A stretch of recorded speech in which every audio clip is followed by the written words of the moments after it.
Honita, muiche te ko papi chini, chutu do di to.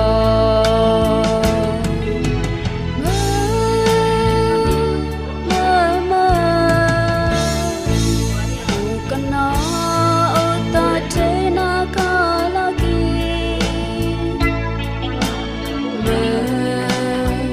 Mama, papa.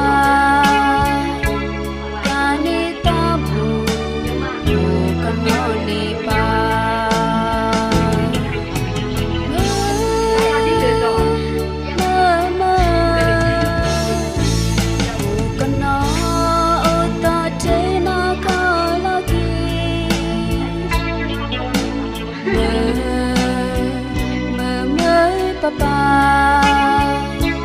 kani tabu, kanoni pa.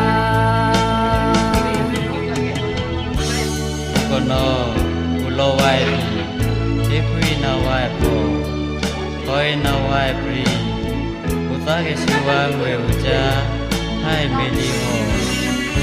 Kodru teka ko, kue me, kime tumu, haku tukiwa.